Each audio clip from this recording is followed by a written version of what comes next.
Well, we're here again for another And goof yeah, installment. I'm excited. Uh, This is the part of Fourth of July that I've been most looking forward to, having our podcast again. So, well, there we go. I'm glad I could make your 4th of July. Well, for the first part, we're going to be talking about a movie that yes. Robert recommended that I hmm watch. Tokyo Godfathers by, is it Satoshi Kon? Yeah, Satoshi Kon. All right. And it was terrible. It was a horrible movie. I hated it, every minute of it.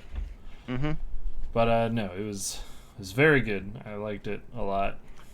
I was very happy to hear that you liked it. Yeah, I already spoiled how I felt about it to Robert during one of our other playthroughs. So it was just like, oh man, that's good. But realizing how much this is just gonna murder our viewership rate, but that's fine. Oh yeah. Something We just got this. something just happened on my phone. Hmm. What was the why? All right. But it sounded nice and jazzy. That was a good sound. That was just my ringtone, Yeah. but like it doesn't normally do ringtone noises Huh. for that. Hmm. That's crazy. Anyway, you know what else is crazy? What? Tokyo Godfathers and its lack of and its use of magical realism and coincidence throughout the film. Yeah. All right. To just give a brief description of the movie for all of no one who is watching who hasn't seen it, it's about three homeless people hmm who find an abandoned baby and then their sort of journey to get it back the day after Christmas, going, oh man, we got a tussling walnut with Indeed. us. Oh. Hey, bud. But to get the baby back, I think it does it go the day past New Year's or does the movie end on New Year's? I'm not sure exactly what the timeline is, but yeah, it's just around the holiday It's times. about a week long. Yeah.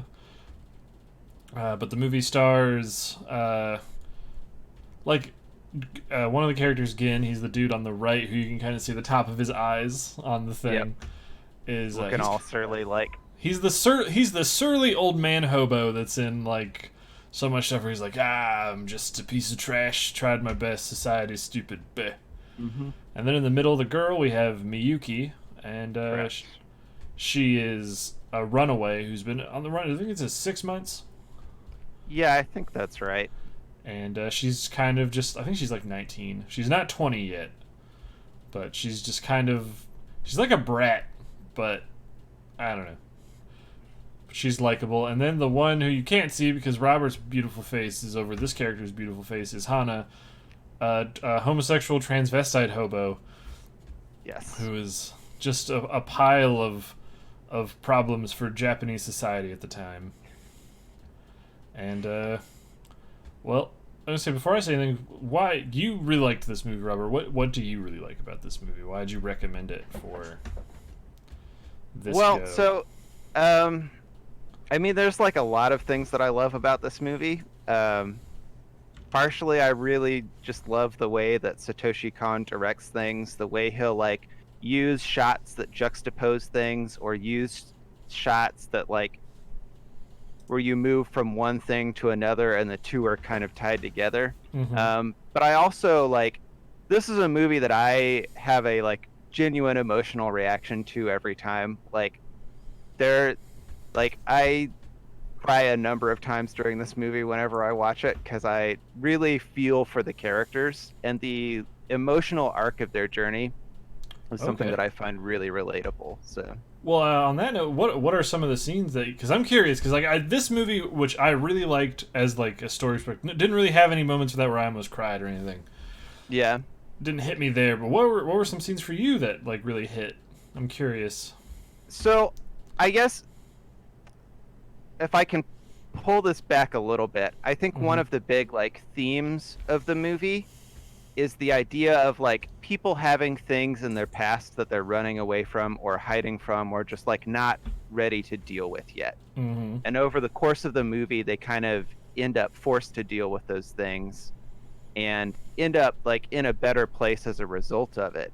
And I guess I find the idea of characters who are like having a hard time dealing with the reality of their lives and having the courage to like deal with their own pasts is something that I find really relatable. And so like the one that really, really gets me is Miyuki's storyline. When the reveal, the like scene where she's in the apartment of the assassin's mother and reveals that she stabbed her own father and just like breaks down crying, gets me every time.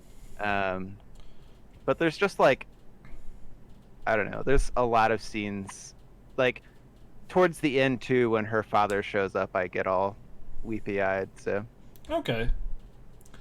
Yeah, the storytelling was good, but yeah, you can't say it was I guess not really a fault of the movie. It's just me as being dead on the inside as a person. Weren't really any scenes that got me there. I honestly like the her stabbing her father scene was one of the very few areas which I can't even call really a problem for reasons I'll explain later. But I don't like the fact that it wasn't really explained clearly why she stabbed her father. Hmm. I think I'm a little too big. I'm going to shrink my window down a little bit so we can see more of this this wallpaper, so we can see all the characters' faces. Sounds good. Because I guess to me, like the point of the movie wasn't so much who you are in the past, but who you are now. That matters. So maybe it wasn't super important. We didn't know why she stabbed her dad. Yeah. Yeah, like I don't feel like knowing why she stabbed her father is what's important in the movie so much as knowing that the burden that she's carrying of one, like knowing that she stabbed her father, and two, of like being afraid that she can never go back to her family. And like that's a real weight that she's carrying of like I did something terrible to my family and I'm afraid to face them now. And yeah, I guess that to me feels like the important part is her over the course of the so like one thing I was noting watching the movie this time is all of the characters to a certain extent tell each other a story about their own pasts, and the story that they tell is a lie. So like at the start of the movie when they're digging around in the books, Miyuki tells the other two, I can go home at any time.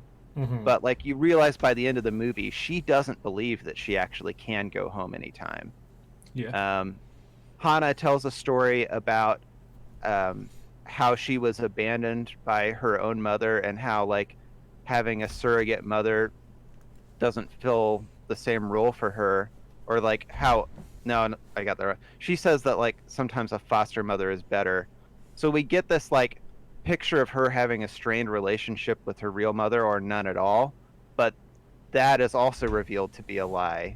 And then with Geen, he like tells a very elaborate story about his past where he was married and had a child and was a bicycle racer, and how all of that fell apart and his child died and then his wife died after, and that's why he's living on the streets. Yep. And that of course is also a lie. But all three of those characters over the course of the movie end up revealing both to the audience and to each other some of the lies that they told and what the actual truth was.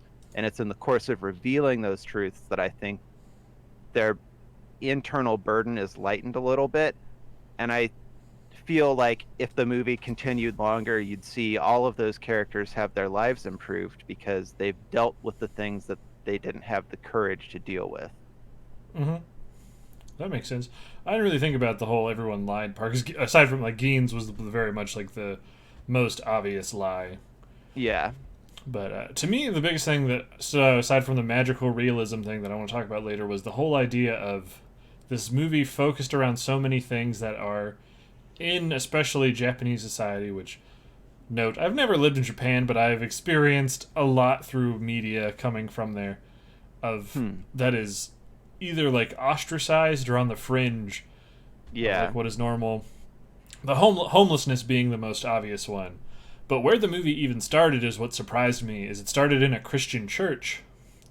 which, like, Japan's government has like a very solid stance, like now at least, about being very anti anti-religion. They will Yeah. edit stuff, like they'll take cross imagery out of video games, like in Castlevania and stuff, and like Christianity is not even like close to being a dominant religion in Yeah. there. So when it started there, and it was taking it, Gin was kind of taking the piss out of it, where he's not there for religion, he was there for food. But like the scene was playing sincerely, like what?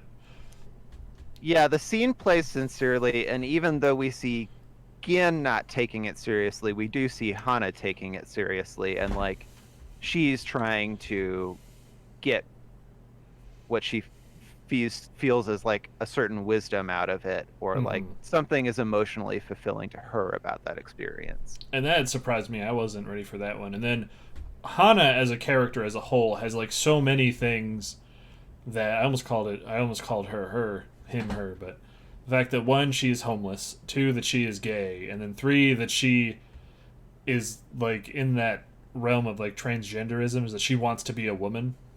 Yeah. That's just so many things that... This movie came out in 2003, right? Over 10 years ago. I think that's right, yeah. It's like, I can't imagine basing it on American society that Japanese society was much more progressive than we were over a decade ago on those things. Yeah, I mean, I'm not an expert on Japan by any means. Like you, I experience a fair amount of the culture through their media, but that's like a very far cry from being an expert. But Exactly. I still don't think that I think it's unlikely that they're like much more progressive than we are in as far as trans issues go, and like our society is still trying to like figure out how do we want to treat people who are trans, and like there's very much a debate between people who aren't ready yet to like understand why people are trans, and you know, they just like don't get it. Yeah. And I really appreciated how, like, I would say of the three, Hana was probably the comic relief. But, yeah, she is, but I think she's also like the wisest character. Exactly. It's like it was she didn't feel like a joke character at all. She was, while the other two were like fighting each other, she was like, "Stop it! You're gonna hurt each other. You're dumb." And then she was the one who's like, "I want to know why this woman threw her baby away." It felt like a character written today in a movie that I imagine that, once again, like we have to keep clarifying that we're not experts in Japan, despite what's behind Robert's head, and despite how much we love anime, is that I was waiting for like weird jokes to come out where she would be like constantly hitting on men, or he would be constantly hitting on men, or something like that, just the stereotypical gay character stuff. Yeah, I mean, so can I? Did you watch the sub or the dub? I watched the sub of it. Okay, that's what I watched too, because I wasn't sure like if there were differences in that. Like, at least in the sub, Gin uses a certain word that starts with the letter F that we cannot use on Twitch. Can you actually not say that in context? I didn't plan to, but I was just wondering. I wouldn't risk it. I think it's very similar to a certain word within that we also would not say, regardless of like context. In terms of like, it's a term from hate speech, you know? Yeah, it's so the like, thing that's in Gin's mouth right now. But okay, I get what you're saying. Like Gin uses that word to describe her, and I think some of the other characters like talk about her in that way, and even she like, uses it one time, I think, too. Yeah, and she'll also just describe herself as like an old homo, and like when you know that character from watching this movie, you realize how much more complicated and nuanced she is than that. Just laughing at Walnut. Django. Indeed. But yeah. I really appreciate that. That was the reason I was bringing it up, is just all of these things that I feel like at the time would be things that most things and people in society wouldn't talk about, or talk about in a positive light, were shown as like these home like normally even in American cinema when you see a homeless person's appearance in the scene is normally used to just show this area is sketchy and you don't want to be here. Like if the Yeah. camera pans and there's just like a hobo in the corner, he'll usually like turn up and then like the main character will go ah! And kind of scamper Yeah, away. and this movie is really, really humane to its homeless characters. Mm-hmm. Like the level of humanity that they have, And that they they're show to not. each other is crazy. Yeah, Actually, it's crazy that I think that's a crazy amount. There, it's the normal human amount of humanity. But, yeah. Well, I uh, mean, I do think like I don't know. I think the people who wrote this movie are incredible writers. mm-hmm. Like I think even if they weren't writing homeless characters, there would be a level of humanity to their characters that you don't normally see. So like Mm-hmm. they bring that here and it pays off. As I was, the writing in this might be the best I've ever seen in an animated film when I think about it. Yeah.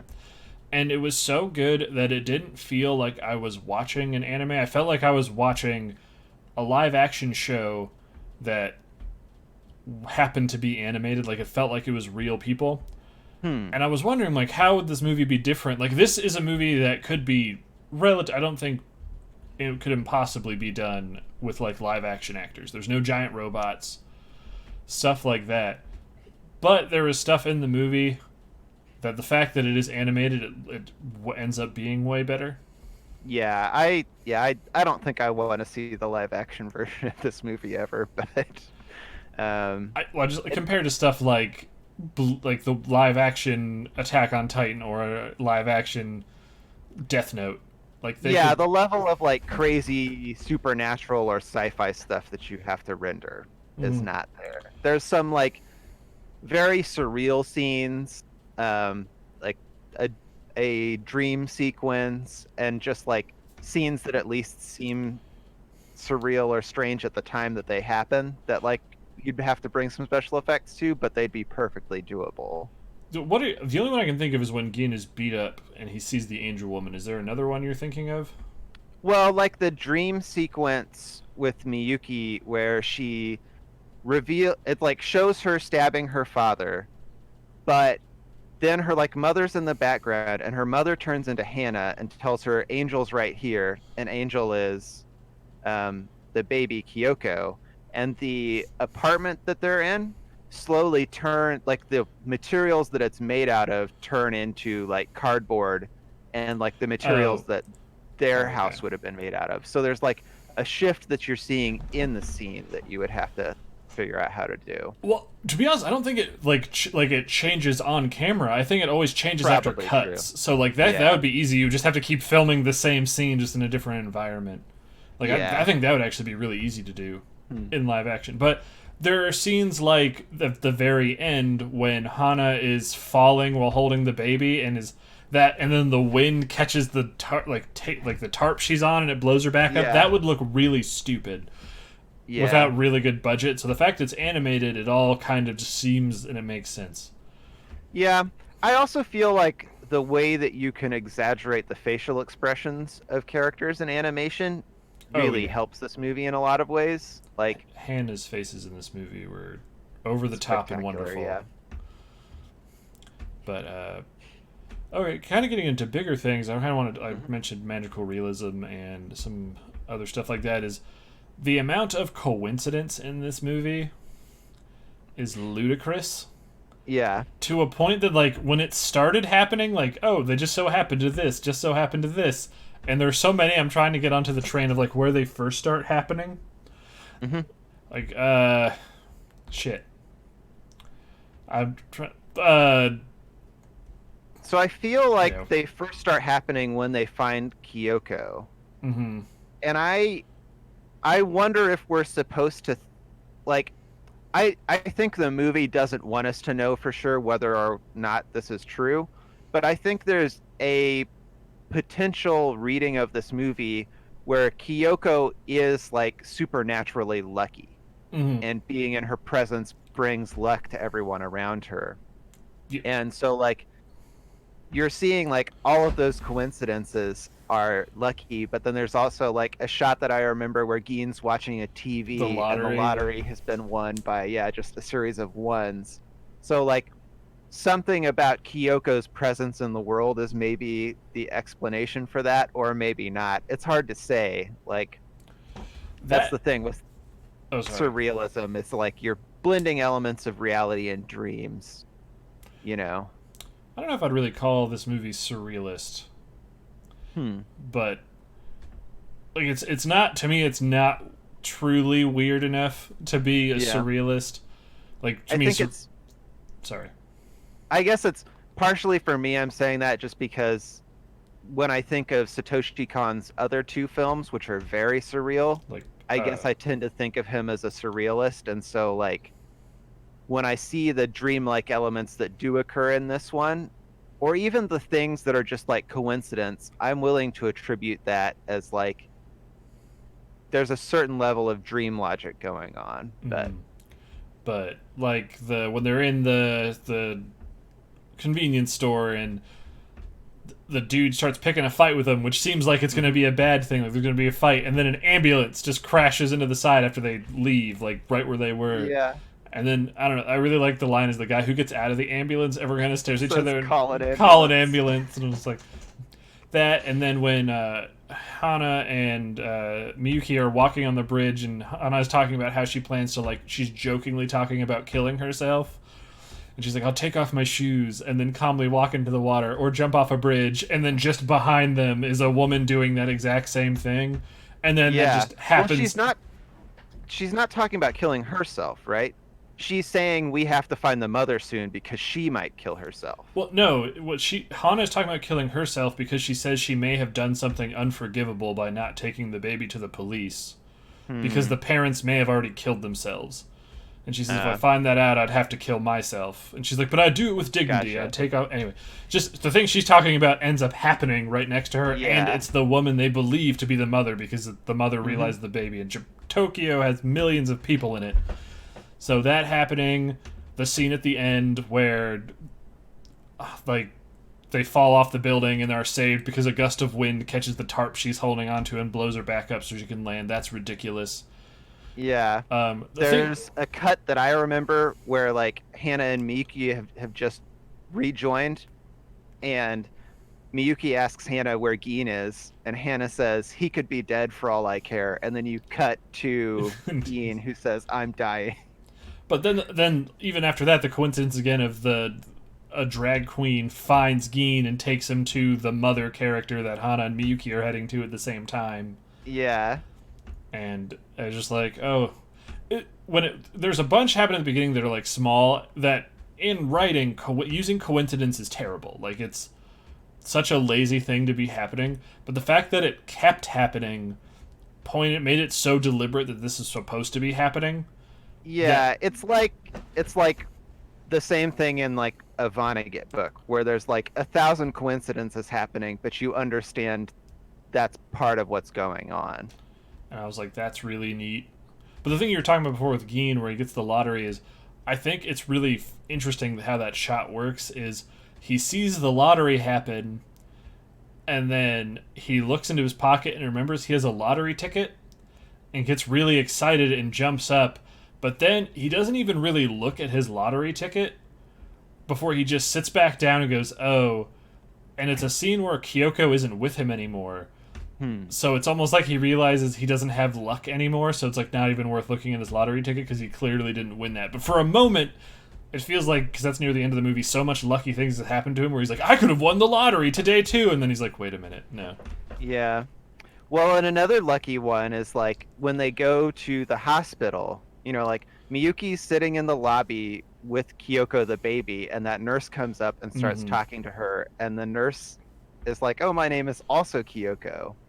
And then of course they like go up to the window to pay, and Gion's crying because he'd saved that money so that he could give it to his daughter.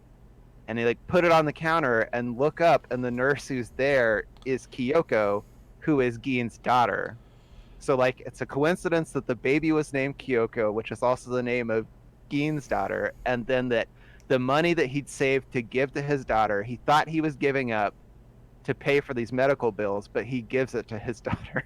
Yeah, exactly. Which I do think it's a little weird that Geen didn't say anything at the start of the movie when Hana names Kyoko Kyoko. Like, he doesn't Hmm. go, That's also my daughter's name. It's really weird you chose that name of all of the names. I do think he maybe, I don't remember exactly, but I feel like he protests a little, or is like that's a he says something about the name, I recall. Well, I I don't thought he remember just what it asked was, but why he names her that, and then Hana explains that could like the be. nomenclature of what Kyoko means, like Kyoko meaning Yeah. pure, and then but then that was the end of it, and I was like, huh, because as from what I understand, Kyoko isn't like John in America, where it's like okay, just pick John, but that's also like the most common name. Yeah. So when I was looking at the Wikipedia, it said actually that that is also the name that the song Silent Night is given in Japanese culture. And Oh, so like there's a lot of like this movie really is playing with at least some of the like aesthetics of Christianity in that way. were there Like the I three think it wise men? also, yeah, the three wise men thing is what I was about to say. Yeah. Um and like I don't know if it wants us to be invested in like the themes of Christianity, or if it's more like Evangelion where it's interested in the aesthetics of it, but it's not as interested in the like theology of it. Mm-hmm. But I mean, maybe that's it was. I don't know. It was just a really good movie, and I was like, oh. yeah. And part of me is like, I want to watch the other movies Cohn has made, which I probably will anyway. But then I was like, none of them are going to be like this. They're all going to be over the top and weird, like Paprika is. Yeah, I would. So my favorite is Perfect Blue, and I Yeah. definitely want to talk with you about Perfect Blue on a podcast someday. That Cool. one I would say is it's still really weird, but I don't think it's like Paprika levels of weird. Paprika is just like woo out there, but um, Sorry, little hand dance. yeah, I don't know. I feel like Perfect Blue holds together really, really tight and really well. So But what I was saying before is like how I've experienced Japanese culture. I think the thing that has given me the most insight that I've heard from people who live in Japan is very correct are the Yakuza games, hmm. which I highly recommend you try. Like, I don't know if you haven't played it by the time we come up there, is I'll just give you Yakuza 0 to just play. Well, I have it on the PlayStation 4. Okay, great, awesome. Have you? Yeah, Have I you just need to like get back to it and finish it. is there's almost always an all. The only one I have not played is 5 because it wasn't released in the West. But Yeah. in all of the ones that I've played, there's always a moment in the game that I can remember, and if all of the people who are watching this could be like, no, you're wrong, and correct me, that'd be great, is where one of the main characters, normally Kiryu, interacts with a homeless person. Hmm.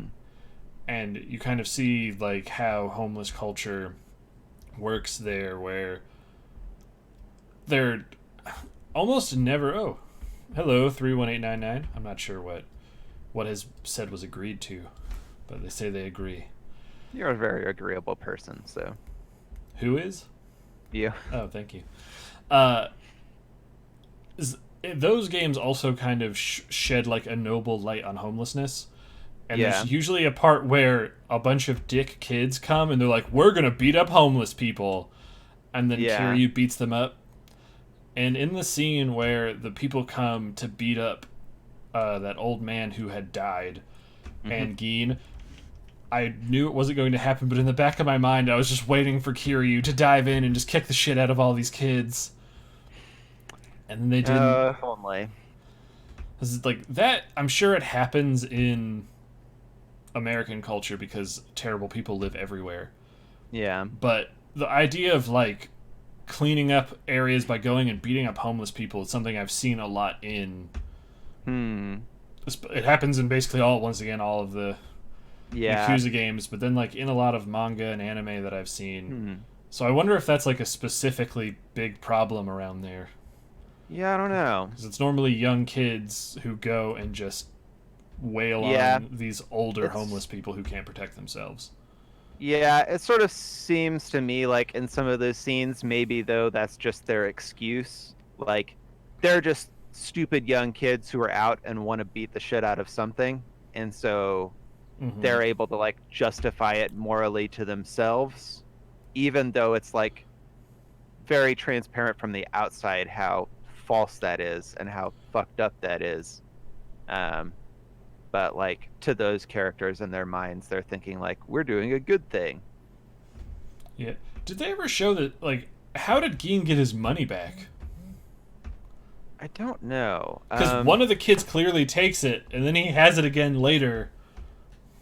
So I wasn't entirely sure. Maybe was it in the red bag that the old homeless man gave him?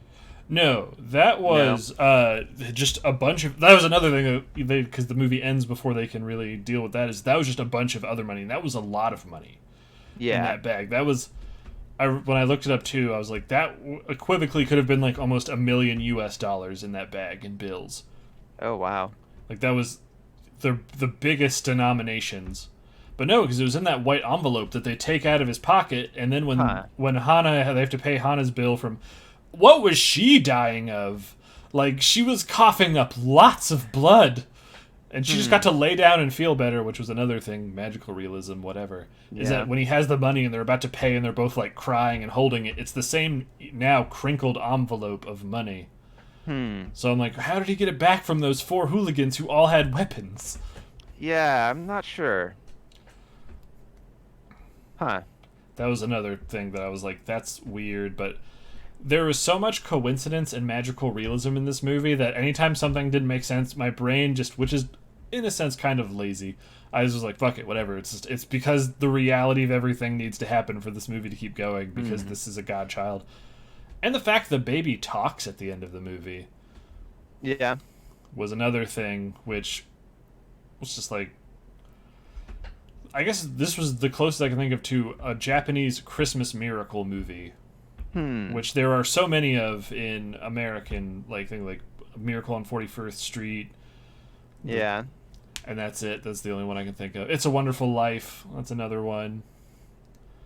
But I've never That's seen. like a pretty standard element in Christmas movies. But yeah, I've never seen that done from outside of a Western film. Hmm. And I guess one of the reasons I liked it is this actually, I guess, felt very Western to me. Yeah. But I don't know. Did you have anything else you want to say before we move on to the next topic? Let's see. I did want to mention, so I hadn't realized this until I started doing some research, but this was co-written by Keiko Nobumoto, who was one of the writers for Cowboy Bebop. Oh. And that to me like lends a little more credence to like one of the themes of it being people not dealing with their own pasts, since that's also a huge theme in Bebop, Yep. is people running away from their own pasts. Carrying all that weight. Yep. I really need to rewatch Bebop sometime. It's been Aren't they too like long doing since I saw like it. Evangelion remix thing with Bebop where they're gonna do a whole bunch of movies? Well, I don't know about that. I know that Netflix is doing a live action, which I'm not gonna watch, but um, I don't know. Some people seem to be looking forward to it, so I mean, if it was done right, I guess it could be okay. It'd I just be a at this point sci-fi am just show. like 100% against live action remakes of anime movies. I feel like there's a reason you chose the medium of animation, and it's because you can like express things in a way that you can't in live action, or at least that's like one reason you do it. And so like even when the like elements that would be hard to do with special effects are gone, I feel like you lose something in the translation of an animated piece to a live action. I mean, I feel like the reverse happens too. Exactly. Like the. Have you seen Gantz? I haven't. I think I saw part of the live action one though, because one of my roommates was watching it at one point in time. Because honestly, I think Gantz does a better job as a live action than an anime. Because the anime, I don't think it's very good. Yeah. And it's one of those things over here you're saying where it loses something is.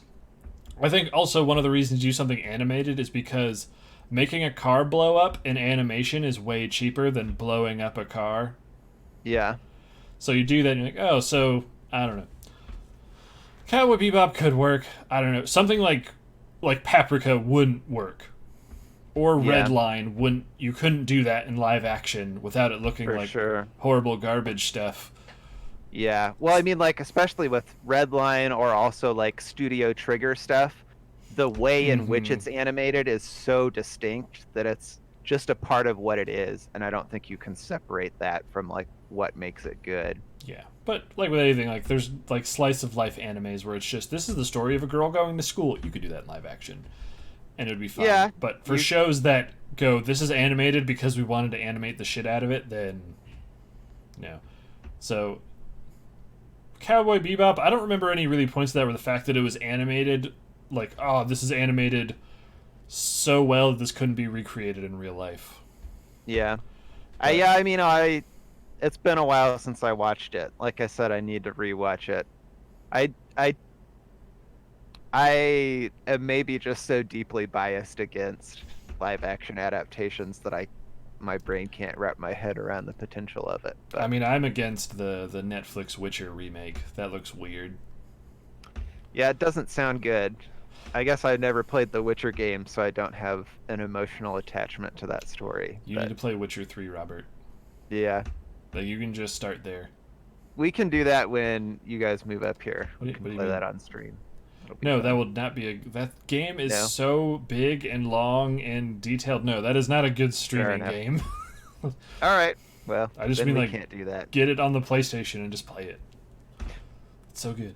Anyway, so yeah, that's a good point. Getting back on track, the writer of Cowboy Bebop.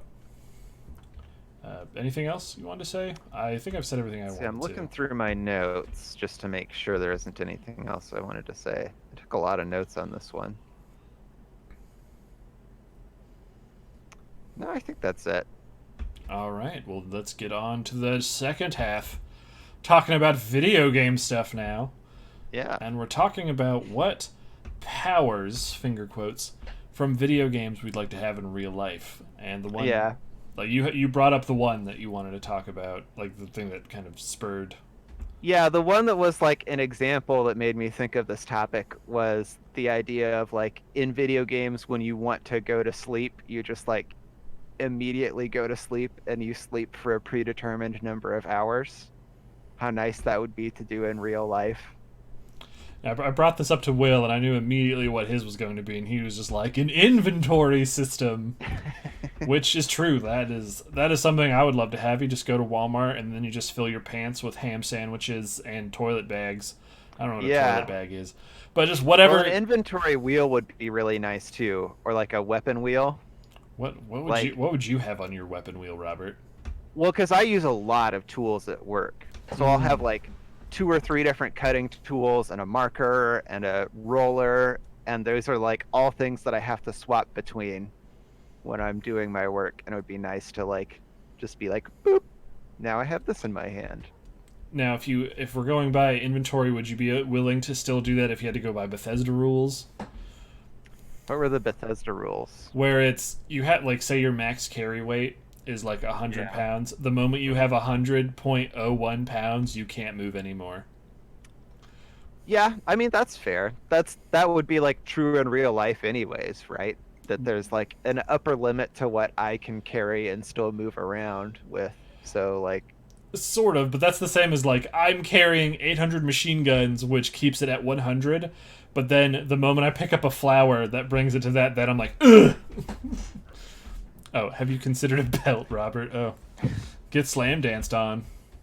I mean, it's not about like it's not about their proximity to me. Those tools are all in the same workspace. Having a belt doesn't make them faster to get to. What would make them faster is if they just magically transformed in my hand because I switched on the item wheel what tool I was holding. Oh, so we're doing this like old video games. There's not the animation of like I switched it, and then you have to go and Well, I pull it guess out. I thought about it while playing Bloodstained because there's like a shortcut wheel where you can like Mm. set different weapons to different spots on that shortcut wheel, or even like different complete loadouts. Are you making fun of my hand movements? No, I just heard Evan just yelling in his room, and it freaked me out. Um, but yeah, it it'd be that kind of thing, I That's a good guess. one. Mine would be, I guess, the ability to eat and eat food and have that repair me physically. That would be great. Like, Yeah. like, oh man, my hand hurts. Eat a Snickers bar. My hand doesn't hurt anymore. I That had another one related to cooking, okay. to eating, which is like the power to just throw the ingredients in any like pot or any oven, and then they just boop Into like are the your most food. beautiful pot of whatever. Yeah. I also thought about almost the same thing when I was cooking dinner. Like, because you say you played because you said you played Dragon Crown recently, right? Yes. How like you have the cooking mini game at the end of the level, and everyone just grabs ingredients and then it makes food. Yeah. Or just like, yeah, you just grab a bunch of shit. Because you don't have to. Cooking in video games is super easy. You don't have to slowly cut up all the carrots. You just kind of click on it, and then the carrots are all cut, and then you just scrape them and do it. Actually, you don't even have to cut the carrot. You just throw the carrot into the bucket. And then It cuts itself. that would be awesome. Fast travel would also be a number one thing on mine. Yeah, for sure, me too. Even if it's like the rules of games like Grand Theft Auto where time passes while you're fast traveling, just not having to deal with the travel part of traveling. Mm. Like if I had to go to work in the morning and instead of spending 40 minutes on the road dealing with other drivers, I just lost 40 minutes of my life and was immediately at work. I would happily do that. Now, what if it was just to kind of throw plays devil advocate the other ways? I'm getting this from playing Kingdom Come Deliverance. Hmm. What if there was the chance? Because you know, when you're driving to work, you are in control of driving. Is Yeah. that you're fast traveling to work in your car? That there's a chance random events will happen while you're driving that you'll have to stop and deal with, like there's a car flipped over in the front of the road. That the fact that you know that I'm choosing to fast travel right now means goofy shit can happen to me on the way to work. I mean, that's like true if I'm not fast traveling also though. Like goofy shit happens all the time when I'm going to work. Like I get tailgated and get frustrated, or like there's construction and so it's slowed down, or like a semi truck drove off the road because it was snowing and it like went sideways, Okay. like As, like in like Deliverance, you could have a thing where if you take Henry and you just take the time to walk from one end of town to the other, you'll just walk to town. But if yeah. you decide to fast travel across town, there's a chance the game will just spawn a thug in the middle of the road that'll be like, on your way, you were stopped by a thug, fight them. Hmm. And then you have to fight them, so. Yeah. Yeah, But, I mean that wouldn't be as enjoyable to me as the fast travel where I don't have that, but I think that's still better than the not at all fast travel that I currently have. you'd also have to be really nice to people because if someone's mad at you, you wouldn't be able to fast travel near them. Oh yeah? Yeah, because you can't fast travel when there's enemies nearby, Robert. I I generally try to be pretty nice to people, so I don't think I have. Oh, that would all would that like Most of my enemies do not realize that they are my enemies. But okay, but if you've already designated them as your enemy, that means you can't fast Yeah. travel near them. Most of them are people who I've never met before because they're other Uh, drivers on the road, and gotcha. I feel a deep resentment for them. But But could you imagine like the mind fuckiness of it? Of like you're like walking down the street and you're like, ah, fuck it, I'm just gonna fast travel to Burger King, and you try to, and then just in the corner of your vision you see you cannot fast travel when there's enemies nearby, and you're just like, where are they? That would scare the shit out of me. yeah, that would be disconcerting Uh, to get stopped in that way. I wish just having the innate ability to use anything that I pick up to like a tolerable degree would be really good too. Yeah, Like how more this modern one is, games. yeah. Another thing that like with stuff that you picked up that I was thinking about is like, and this is less of an innate power as much as it is like a thing of the world, but what if you could go to any store and just sell them stuff Yeah, that you didn't want? that's also true. I didn't think of where. Oh, like you want to buy gas, and you're like, oh, I need gas, but I also have. Can I just sell you my socks? Yeah. Sell you my socks and like, will you pay me 1 gold for each of these candy wrappers that I found? Oh man, that's a good one. Uh, Thought about that one. And it also occurred to me that just like the way that shops work, where there's like at max like 3 different shops in the world. What if you never had to go to more than 3 different shops and all of them would buy your crap? That would be cool. And we'd love to hear anyone who is in the comments who has powers that they want to talk about too. That would be cool. Sorry, it's not just us talking about stuff. But that would be super weird. Yeah, like you go to the Home Depot and you're just like selling them ham sandwiches. Yeah. Hey, fabulous hour it's on. Thank you. Happy 4th to you as well. Indeed. We just need to hope Dervick gets on so we can tell him happy 4th of July. Because he's Canadian. Ah. Well, they have Canada Day there, right? Yeah. I don't know what that is, but like what I mean, Canada Day actually is. Canada's version of the 4th. Maybe. 31899 has powers. What powers do you have?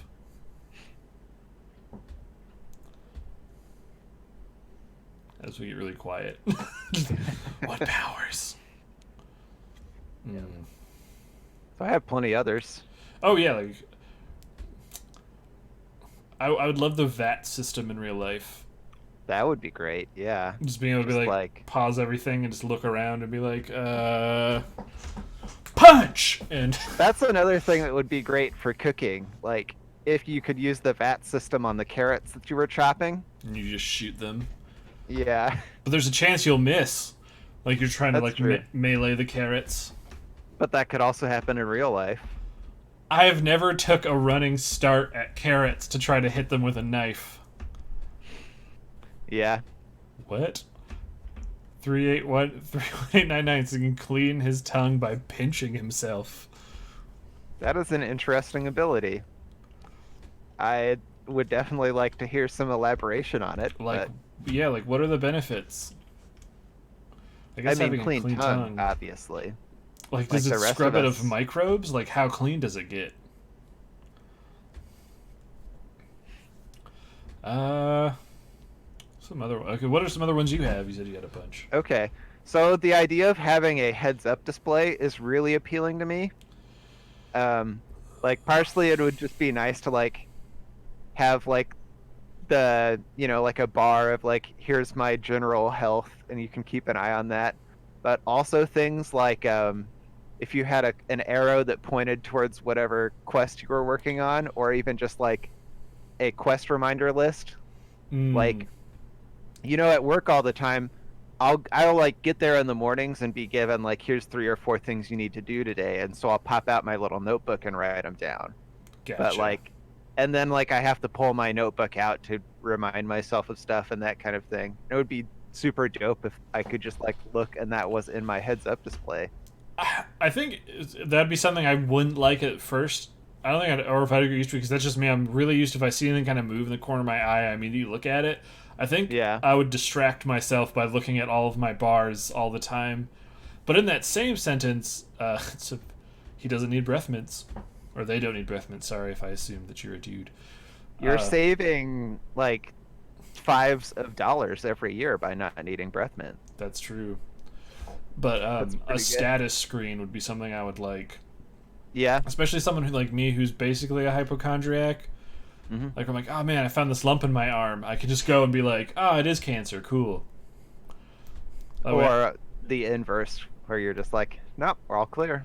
Well, exactly. Like if I could know definitively what was physically wrong with me at all times, instead of like that way, no one would ever have to use IMDb again. Yeah. And I wouldn't stay up at night going, oh, but the way my foot itches, it's probably diabetes.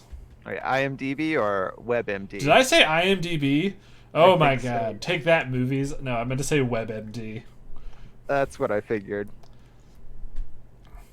Because like WebMD is like, my nail itches, and they're like, well, it probably could just be a muscle infection, but it's probably the onset of Parkinson's disease. And I'm just like, no. Yeah. I wish there was also just, I would say if this is more just medical stuff, is that there were just potions of cure whatever. Like, oh man, I have Parkinson's. I found the potion of cure Parkinson's. Because whatever ailment exists in any game, there's always like a thing that gets rid of it. Yeah. I can't really think of anything except in Dark Souls 2 where I don't believe there's any consumable that can get rid of toxic. But everything else, like if something's building up on you, you just swig the potion that's the anti that, and it's fine. Yeah. Man, another thing with like stats or status, it would just be like nice to be able to see my own stats, so I could get like a good evaluation of where my strengths are. That would like, be good. Yeah, it's hard to know like as a human, and especially as like someone who wants to, like make art or that kind of thing. I feel like I'm good at it, but maybe I could look at it. Why are you making stuff for the channel? Sorry. It'd be like, you have a creativity of 3, and then I'd be like, oh. But it had also occurred to me, one of the things that I wrote down is like upgradable stats / abilities. Yep. And the same thing what you were saying is with stats. If we lived in like an Elder Scrolls sort of world, it would be nice where it's like, man, I'm writing and I write every day, and then like after I've written like a sentence, the bar pops up and it's like, your writing improved to 35. Like, I'm getting better. Like that would motivate me to do literally everything. Like I'd go to the gym and be like, yep, I'm seeing it. Yeah, that's the thing is like going to the gym. I don't know. I've never been to a gym, but sometimes I try and exercise at home, but it always sucks because you're like, can't tell what the difference is before and after. All you know is that everything hurts. Yeah. But if like... Well, and it would be good too to have like an experience bar so you can see how close you are to leveling up. Now, what about the idea of leveling where, say, we gain XP by doing random shit. Like, you gain XP for doing your, like, work. At the end of the day, you've leveled up. Sorry, just his comment. I don't know if I would like that.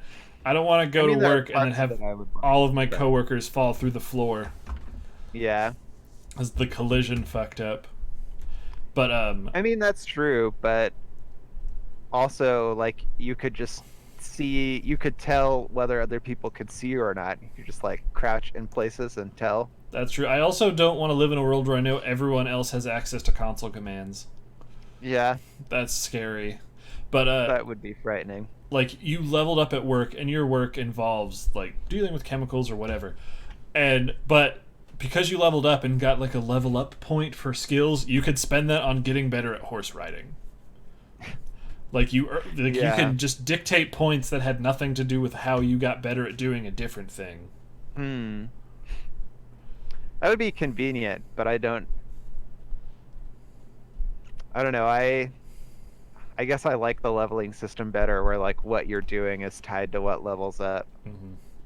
But I guess if it's real life, then it would be nice to be able to do things that you're good at in order to get better at things that you suck at. Yeah. You'd have to write a lot of essays when you steal things. Yeah. But I like Fabulous Owl Riots getting slammed into the air when you high-five too hard. You and Will would get slammed into the air all the time then. Yeah, that's true. Speaking of getting slammed into the air, one of the things that I wrote down that I would really like is just like small movement abilities that you can use while you're moving around. Like a double jump, or the one that I was thinking about, again from playing Bloodstained, is like a slide kick that you can use. Like if I could be in the lab just like slide kicking around. I guess, like, but how high can you jump in real life anyway? Like, what would doubling that jump height do for you? Like, if you could only realistically double jump your normal jump height. Yeah. It's like, cool, now I have gone 28 inches into the air. I mean, it doesn't even have to be, like, practical, though. It can just be, like, a thing that's entertaining. Like, instead of walking from one side of the office to the other, you're double jumping from one side to the other. Well, I'm pretty sure you'd get fired for just single jumping around the office. Not for slide kicking, though. Probably not, because no one would see you. Of that. Yeah. Would there be a huge dust cloud that shoots out behind you every time you do it?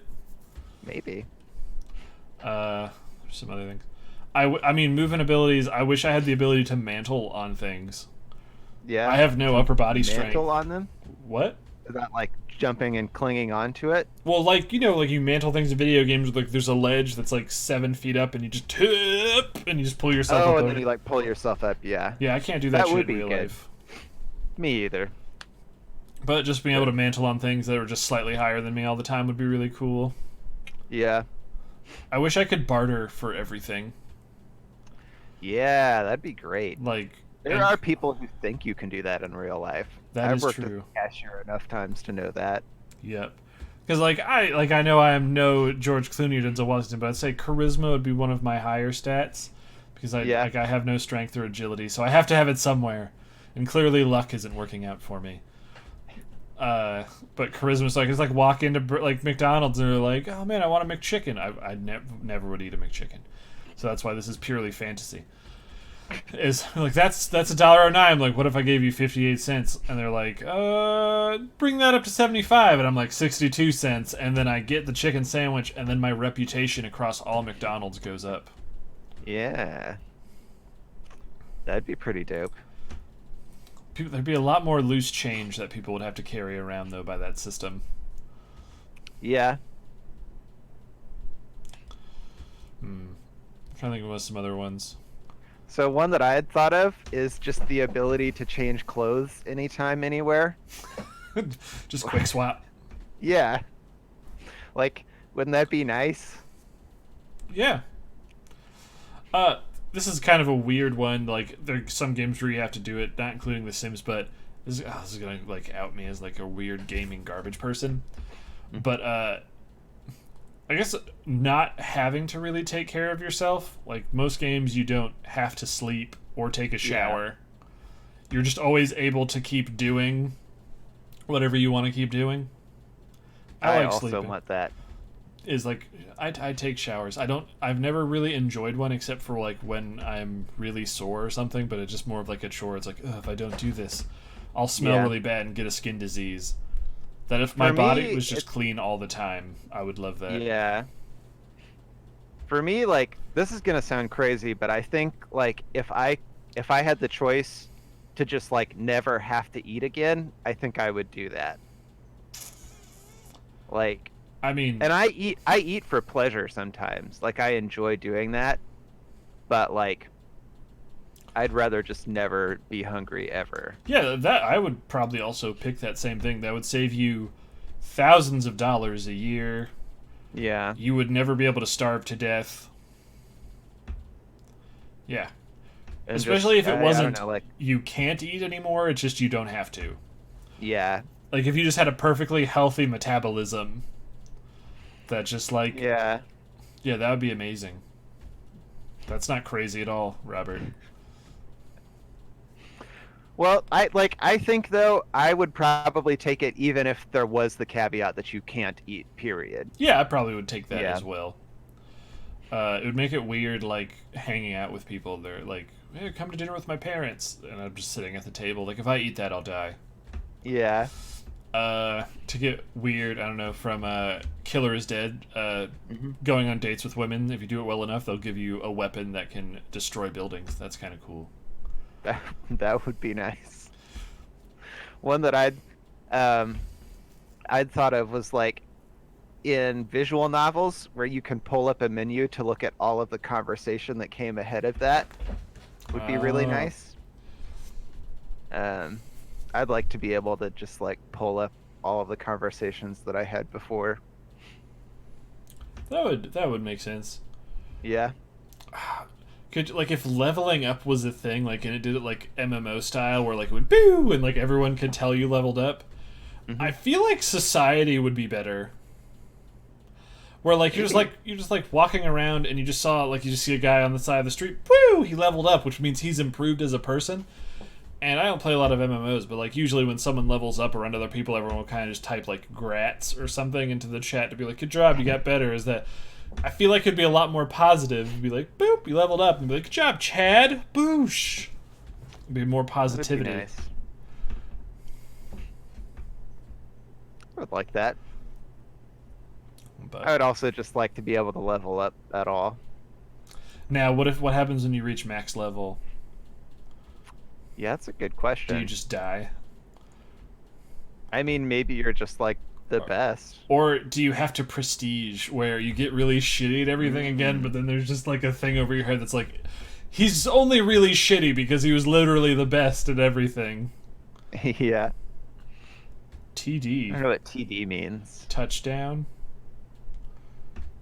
Maybe. Chad flag. Is he I calling also him a don't know what total Chad douche? flag is. I said Chad and then high-fived a guy. I Oh. high-fived fake Chad. Don't forget, Man. when on Will's birthday, his name is now legally Bradley. Oh, interesting. You have to remember that. It's coming I up. will.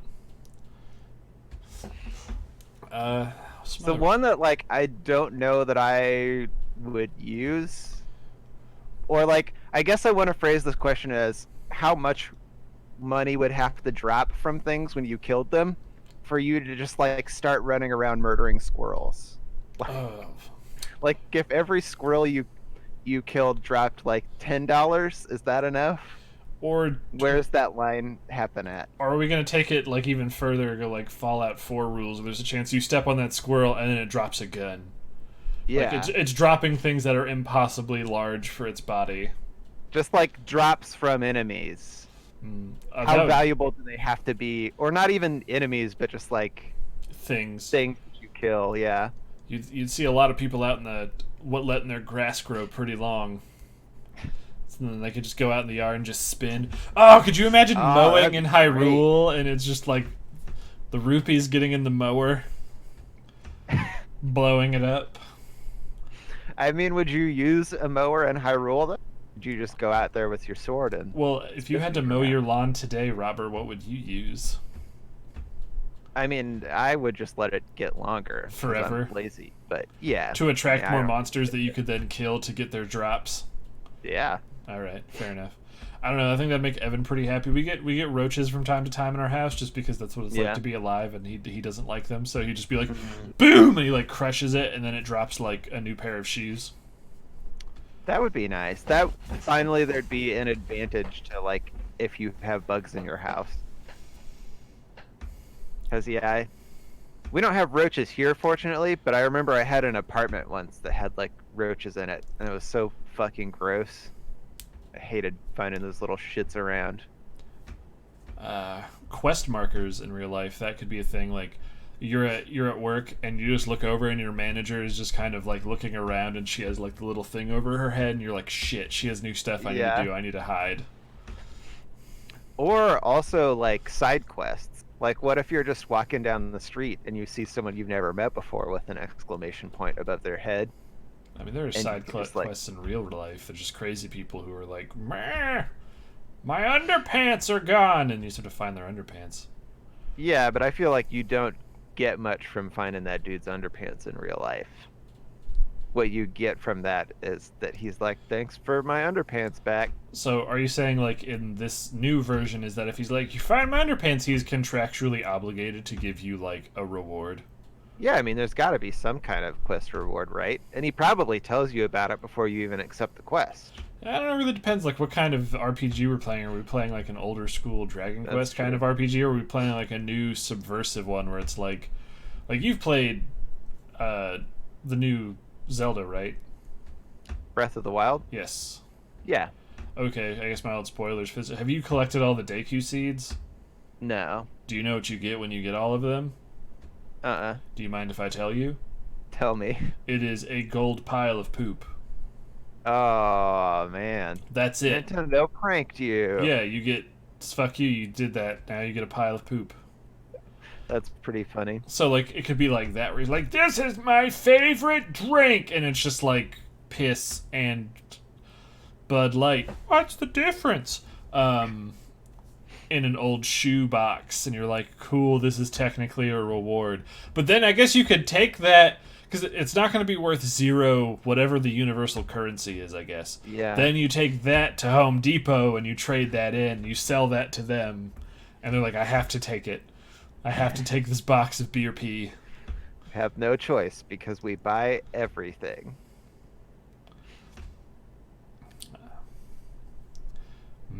Anyone in the chat? We got a few people here. Got any things that they're like, that would be a crazy power? Really just want to engage with the community. Yeah. How's the stream looking? Looking okay. Good. Oh man, we've had five people here like the whole time. Ooh. This has Very been nice. way more successful than I thought it would be. I feel like crafting mechanics in real life would be nice. How is that different than crafting stuff now, you mean? That's what I'm curious. Well, I guess just because like in a game you can go out and just like find shit on the ground and like that's what you craft. Like in real life, if I want to craft something, I got to go to that same Home Depot and give them a bunch of money. But like in real life, I could find little stuff on the ground and move it around. Ooh, that's a good one. The free camera mode. Wow, that would mind fuck me if I could just boop and start looking around me as I move, like play Yeah. myself in third person. Yeah, that would be pretty weird, but I feel like it would have a lot of advantages. I could clip into boxes and tell if they were mimics. Yeah. But what was I saying? Fuck, what were we just talking about?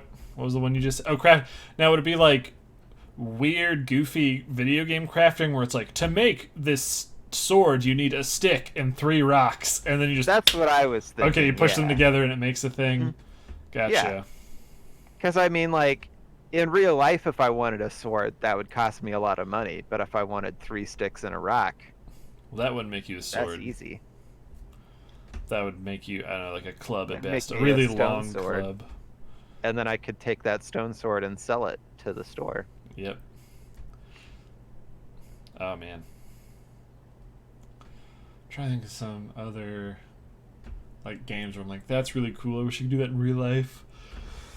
Would be nice to find like clothes or other items that give you stat boosts or abilities. Aside from just, you mean like drugs? Yeah. Because you do some of Like that human growth hormone, you get jacked. like if I had a pair of pants that made me less tired when I wore them, that would be great. That's true. That's good. Going back to The Sims, I guess, knowing that there's a way that I could eventually be happy. Yeah. That would, like, I can look and be like, if I pick up 8 more pieces of litter, I will finally be happy for a whole day. I completed my goal, and then I can just sit in a room and just feel what it's like to be happy. Yeah. Yeah, stat boost would be awesome. Standing on you- NPC heads. Oh, that you could steal anything by putting a bucket over people's heads and they wouldn't care. Yeah. That would be pretty fun. Even if you couldn't steal anything, if people would just like tolerate it when you walked up to them and put a bucket on their head, that would be goofy fun times. I mean, all you have to do now is test it. You just walk around town That's trying to put true. a bucket on people's heads. I feel like though I know what happens, and it isn't that they just tolerate it. You make a new friend. Maybe you make a new friend. All right, but sorry, what you were gonna say something? I don't remember. Sorry. That's okay. Oh, I remember now. Yay. Okay, so like in real life, would you like I don't know if this is something that I would want or not because it just feels like it would be weird.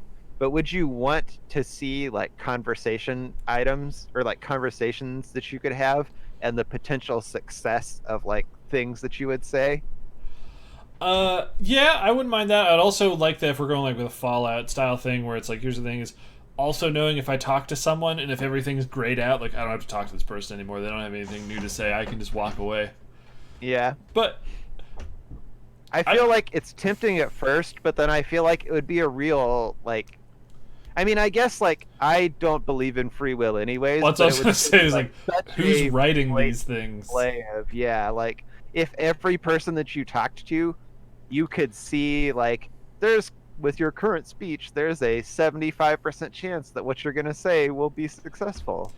Then that would just like really undermine your ability to see other people as people in a way that I feel like I wouldn't like.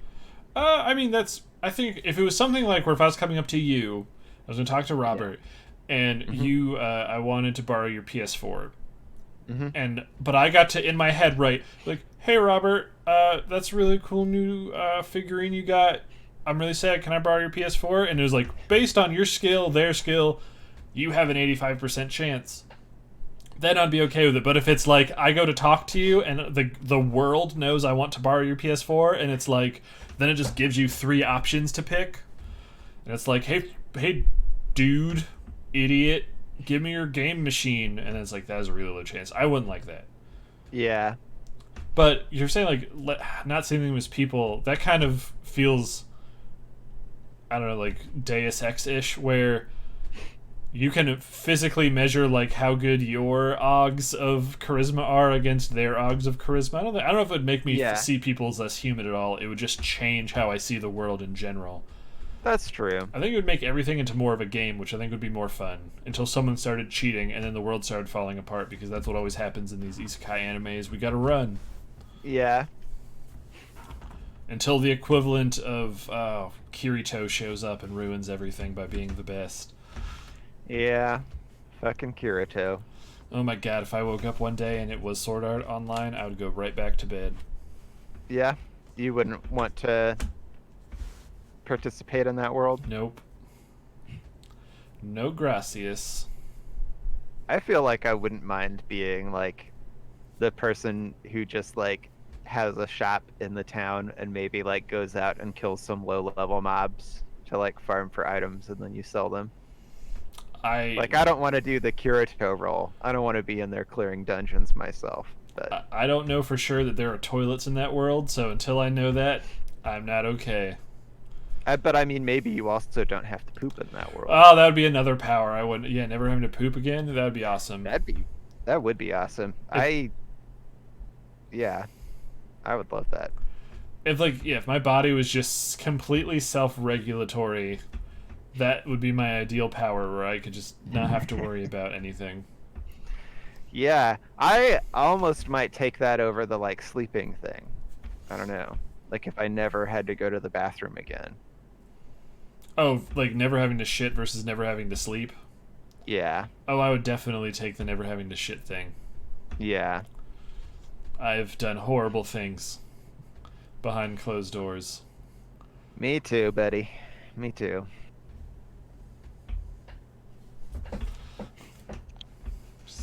I was reaching out for an internet high five. Running forever. That's true. Ooh. Yeah. Or even if you couldn't run forever, but could just like see your stamina bar, so you know, like, I can run for this long. No, that would depress the shit out of me, because I know how tiny it would be. I'll just be like, oh. But unless that once again tied into you could eventually make it better, and then I could watch it grow over time. Yeah. But if this well, and especially if it worked like in Morrowind, where you can just like using the running action would make it better over time. That's what I mean. Like, yeah, something like that. Yeah. Man, 31899 just nailing it today. Yep. Some other ones. Some other good ones. Would you want to live in a life where you could like autosave and go back in time? Or would that just be like too fucky for you? Is it a world where everyone has that or just me? That's a good question. Because if everyone has that, no. Because then I knew horrific, at any time... It would really depend on how my perception of reality worked. If it's... Yeah. When someone reloaded, I knew there was a reload. Because I wouldn't like it knowing that at any time someone around me could flip fuck and just be like, I'm going to murder everyone in this Denny's because I can just reload. But I wouldn't like it. But if it's me being the only one who has that power, then yes. Yeah. I would totally be like, all right, I'm going to save here. I'm going to try to pickpocket this person. Didn't work. Reload. If I could live as a Bethesda game protagonist, I probably would. Yeah. That would definitely have its advantages. See, what would scare me even more is if, like, you say you're in the Denny's and that person, like, quick saves and I can see that they have just quick saved. I would get the fuck out of there, like immediately. Oh, no. Be like, nope! Taking this Grand Slam to go. You wouldn't want to stay there and use your autosave to fight the other person? But wait, but if I wouldn't have saved until after he saved when I reload, I will have still reloaded after he saved.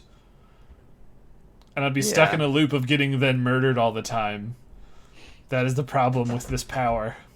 Yeah. Who has the primal save? The primordial save? The first person to save can go all the way back and undo everything. Ah, this is hurting my brain. Robert, why? Why did you bring this up? Because it fits into our conversation. It does. I feel like that's a movie Christopher Nolan was gonna make now. Yeah. Ugh. No. Please, no. All right.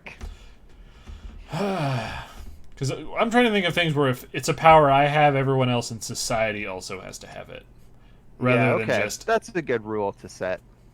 Rather than just like, I can have the superpower and no one else can suck my dick. Yeah.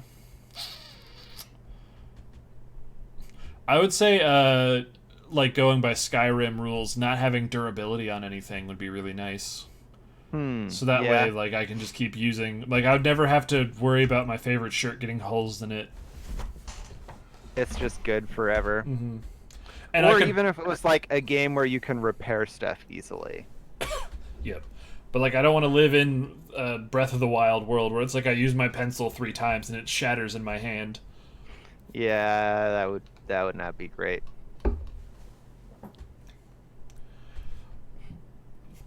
I was gonna say, I guess I could live in a world where I could wear the same outfit every day for like 11 days in a row and no one's gonna be like, gross. It's just what you do. Yeah. Everyone wears the same clothes all the time because it's like, man, like this shirt right now and these shorts I am wearing are like some of my favorite, and if I could just wear these all the time. Yeah. Without having to like wash them. Because every time you wash them, it just hurts. Like just wearing them all the time also hurts them. I don't know. Yeah. It would be...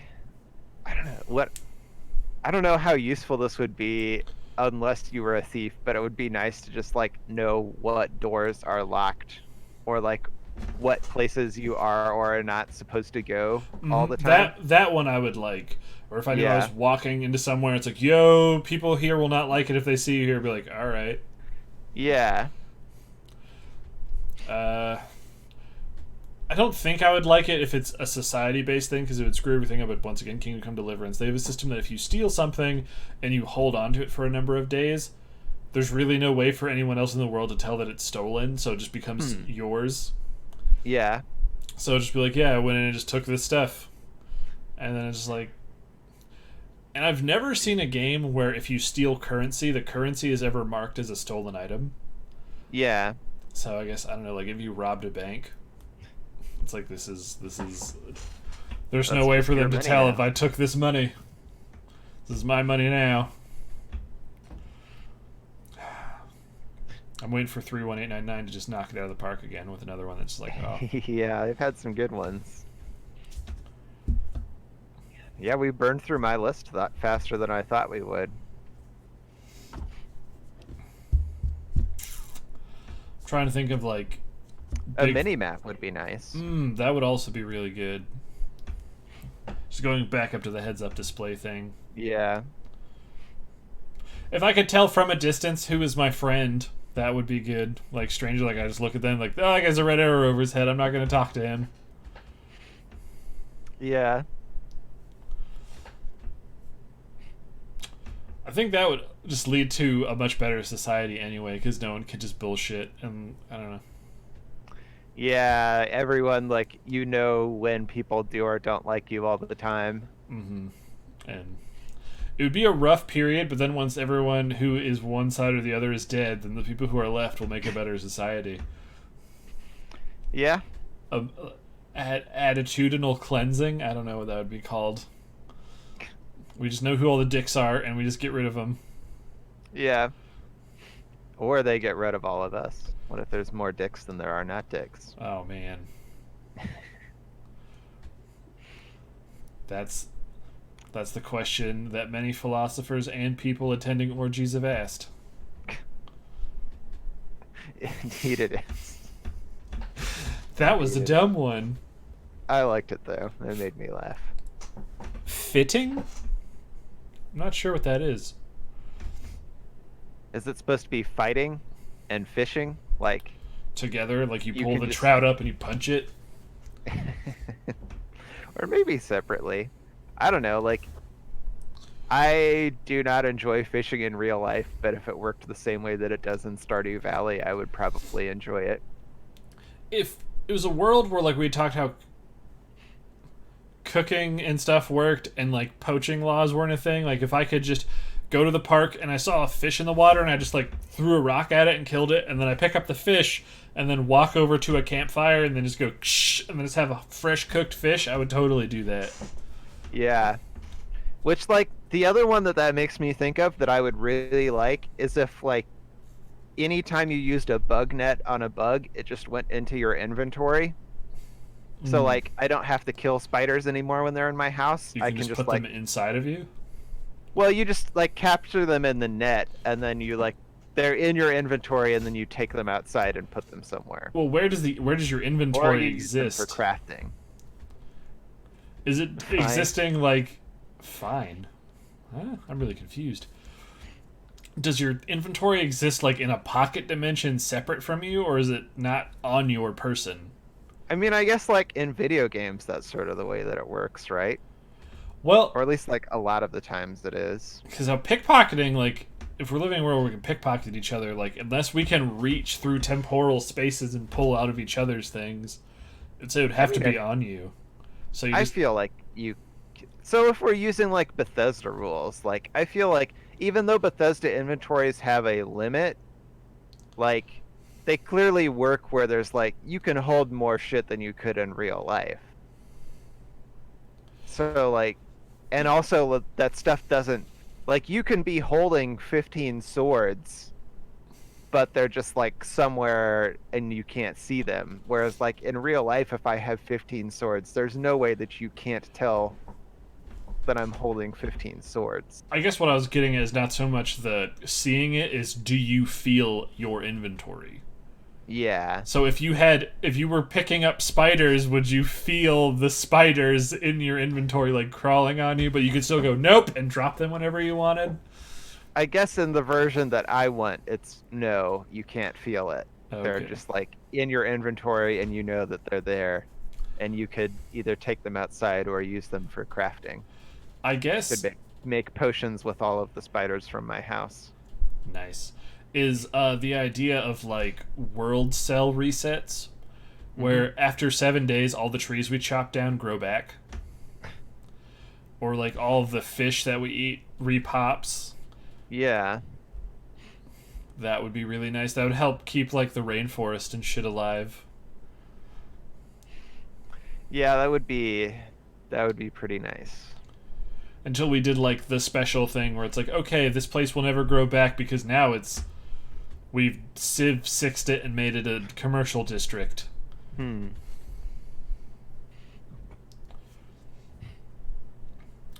But yeah, that would be really neat, I think. Yeah. Being able to like move stuff around and stack it in the way that you can in Minecraft would be pretty nice. Like if the world was just made up of blocks and you could move them around at your convenience. I would not like that. I don't want the world to be blocks. I don't want to see half floating trees.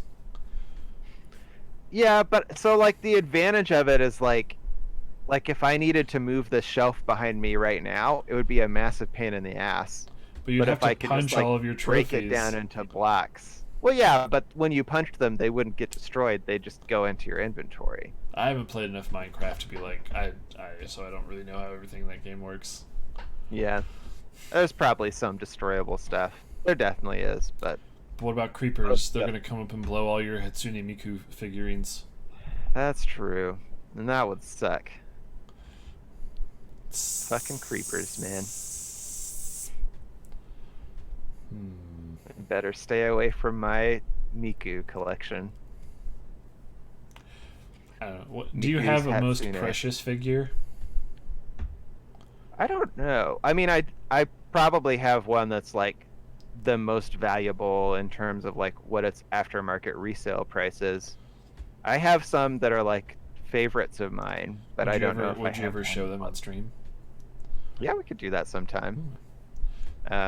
I don't know. It had occurred to me that like at some point we could do a like Robert's knickknack corner segment. That would be If really that was the cool. thing people were interested in, I would happily do that. If Meister Cat shows up again. Yeah. But man, what are some other cool, weird powers that aren't necessary? I mean, we could have like the powers of like, yeah, I want the ability to charge jump. Yeah. Like, What if you had like achievements in real life? Would you want that? yes. I mean, Yeah. yeah. Anything that just kind of makes me feel I've done something before I go to bed and be like, man, Yeah. if I die tonight, I don't have to worry about anything else ever again. But if it's like, hey, you made your bed. Although if it was like video game achievements where once you get it once, you can't get it again, Hmm. that'd be fine. I don't know. Yeah. Depends how interesting the achievements are. Hmm. So here's one. There's like some games where you can like read a book to gain a skill, but Mm-hmm. you just like instantly read the book. Would you want that, or do you want to always have the experience of reading books? Well, I don't really enjoy reading that much now, so definitely the other one. Fair enough. If I can just be like, bam, now I know how to make French fries. Yeah. Yeah. And you could be like, open the pale, what was the book? The Pale King. The Pale Like, King. now I have the power of being bored. Bam, right away. Take that, David Foster Wallace. There's no books that you would miss the experience of having read though. No. No. I read so many books in college to get this stupid English degree, and by the end I was like, man, neat. Fair enough.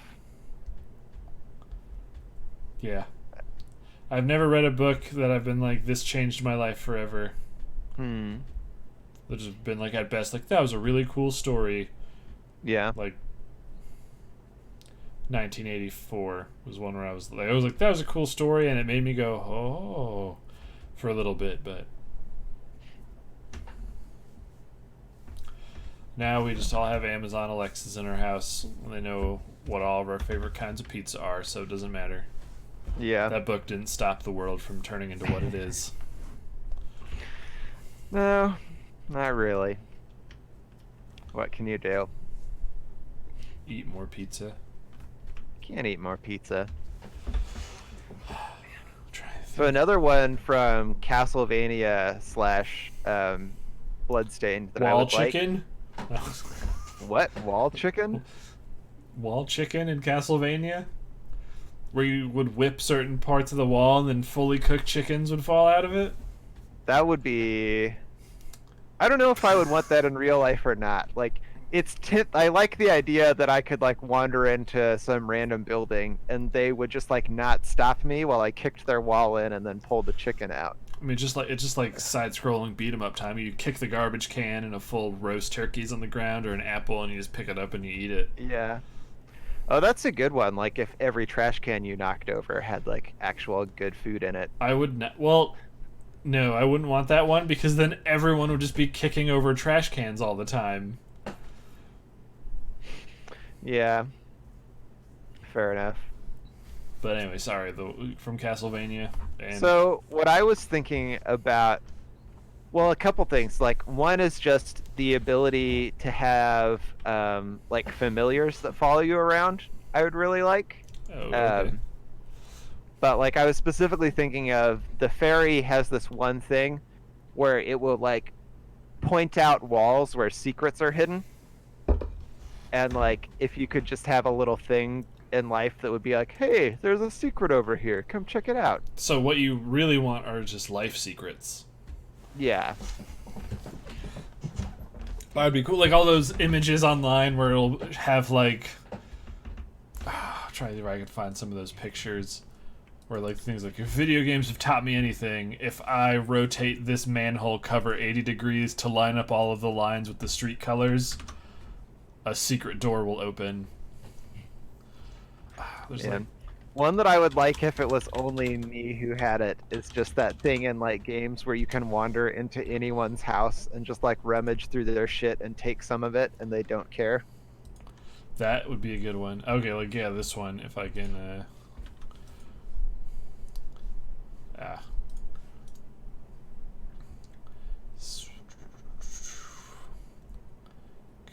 to remember how to do this.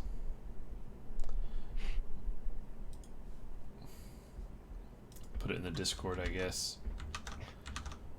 Just can't put it on screen. Oh my god. Game. Life. Never mind. That's freaking... It's just...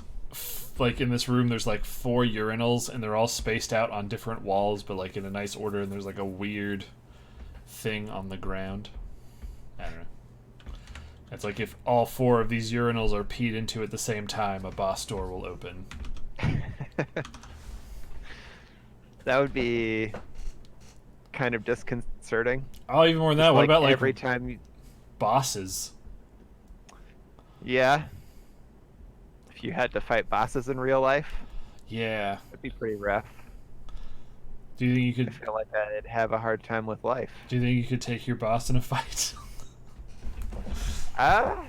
Maybe? I don't know.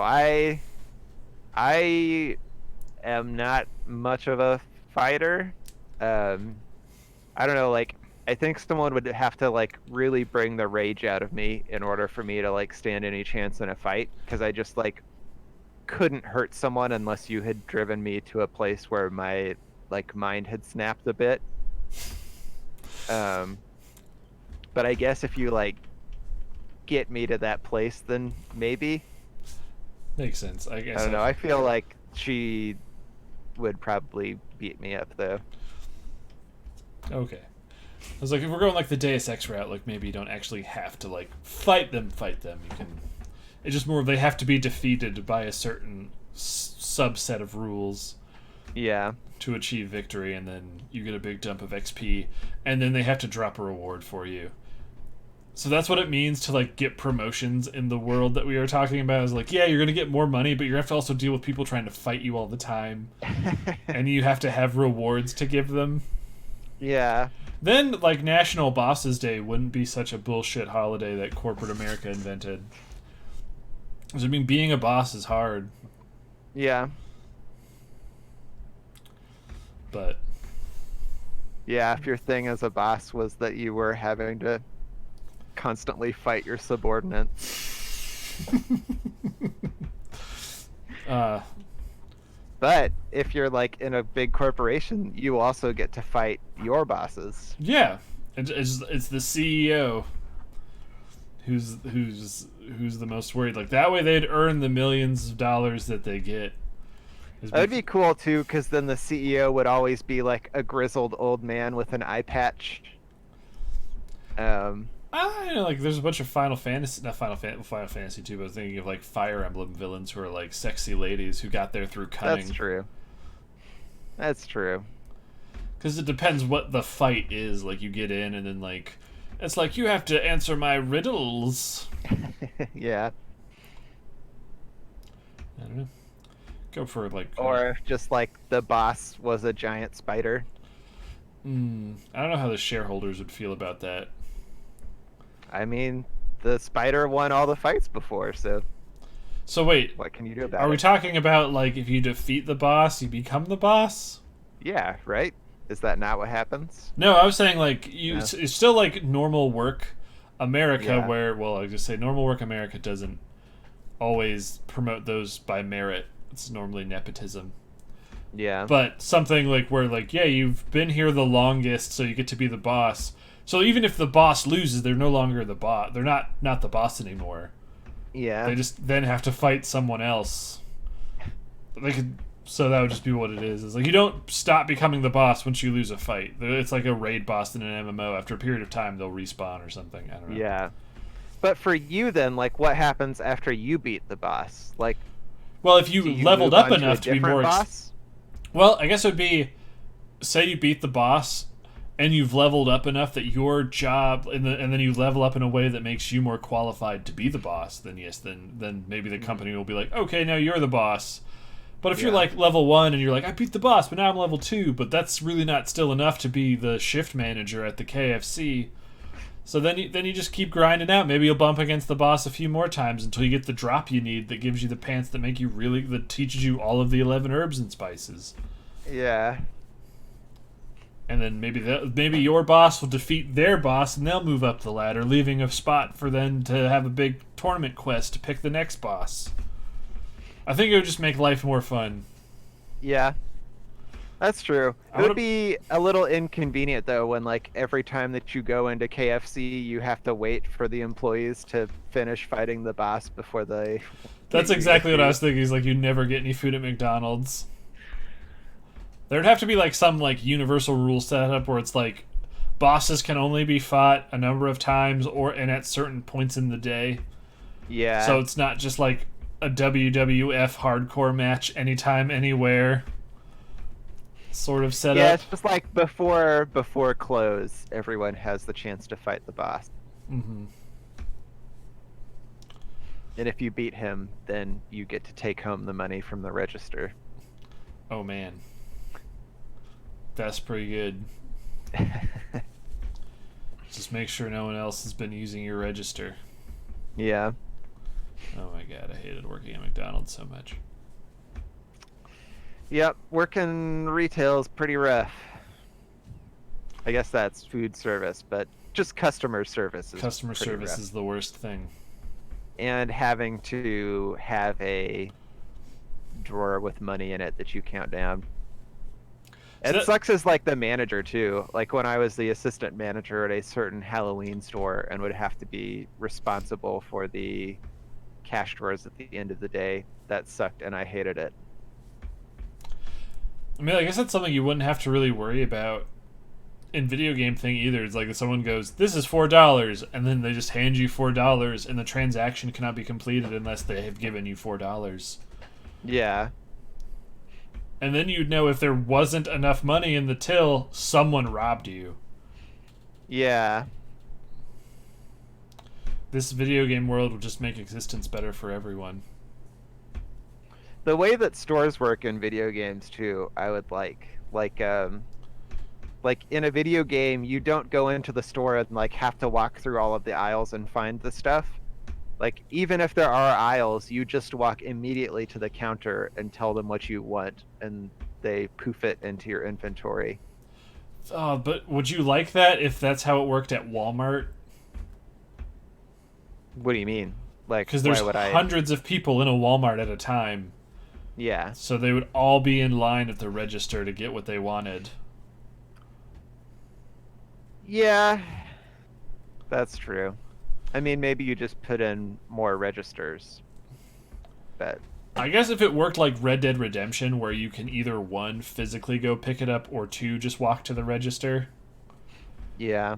If it was like that, where I've played some like older RPGs where when you buy stuff, you just walk up to the item on the shelf and then you pick it up, and then it says, "Do you want to buy?" And then you've bought it when you pick it up. That's true. Yeah. That would work. Then that would be fine.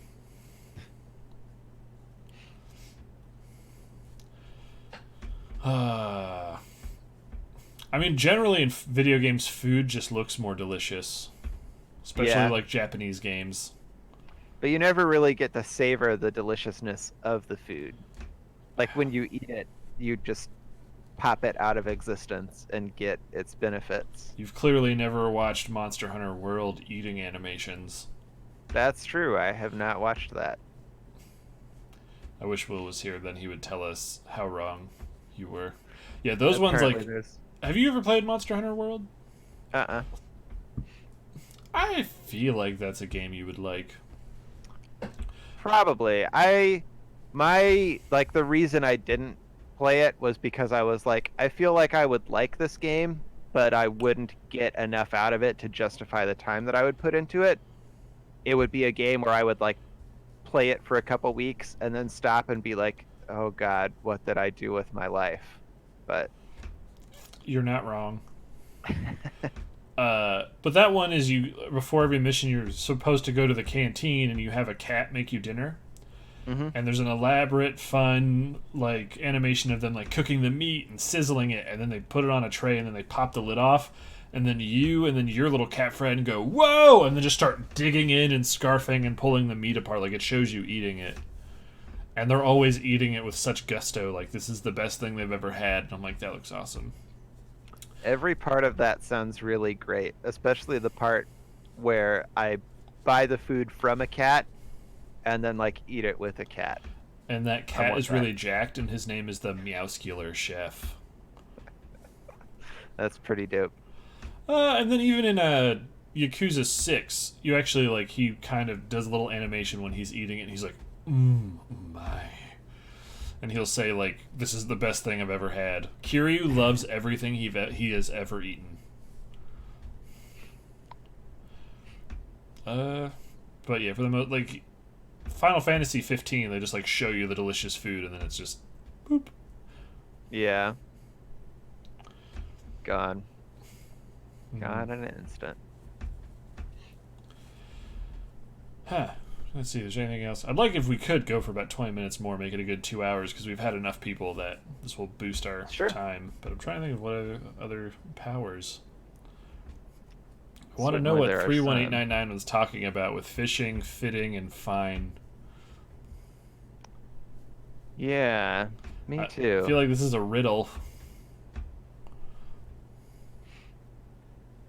But oh man, I'm excited tonight to play Dead Cells again. Yeah, how's that been? The game itself is really cool, and even more than that, it has stream integration like Streets of Rogue, where the Twitch people can do stuff to your game. Nice. And it's way more elaborate than Streets of Rogue. But what sucked is the first time I tried playing it, no one came to watch me play it. And if no one is in your chat, you actually can't keep playing the game. Oh, really? Because, like, you know how in Streets of Rogue, like, at the end of the level, there's a thing where you pick a modifier? Yeah. And if no one picks it, just kind of counts down, just randomly picks one.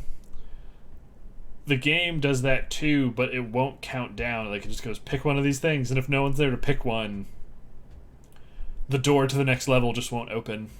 Mm-hmm. But, like, while you're playing, someone in the chat will, like, can be this character called Captain Chicken, and will follow you around and can give you health, and depending on, like, different conditions of the level, can actually, like, attack or distract enemies. When you get to the boss, someone in chat can be chosen to be the boss and do weird shit during the boss fight, and there's just a whole bunch of little things you can do. That does sound pretty great. So I'm hoping more than 0 people will stop by tonight to watch, so at least that way I can play the game. I'll try and stop by if I can. Yay. I know I may have social obligations, but... Are they obligations? Really? Like, what... If you don't go, what's gonna happen? I mean, nothing will happen, but I know that my friends will appreciate it if I show up for at least some things. Okay.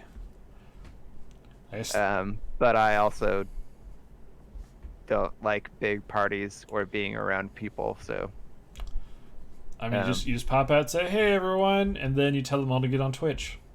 Yeah. If you guys aren't doing anything, if you could all just log on to Twitch and just put your phones down, that would be amazing. If I was just playing and then it's like, you have 15 people watching, I'd be like, what? Alright. So, I was trying to think of something from Dead Cells that I'd want, and that one is, I guess, every time you die, but you have to, like, restart from the place where you die. I don't know. I wouldn't want life to have roguelike elements. Yeah. That's a no. Yeah. But I do think you would like Dead Cells. Yeah, I've only heard good things about it, so. I have a few tiny niggles, but overall it's really good. Yeah.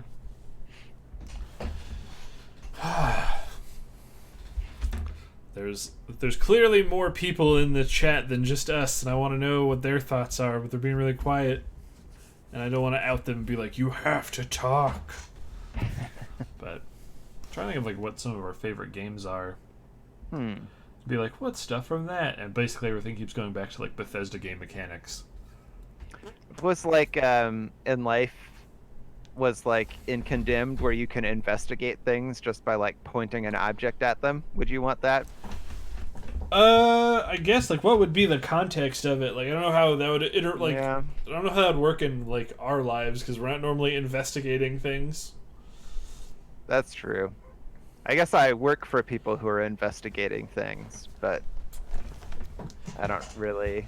If it I meant do the that the police worked better, that would be good. So that way, like, yeah. policing and crime investigation was more efficient. I would want that.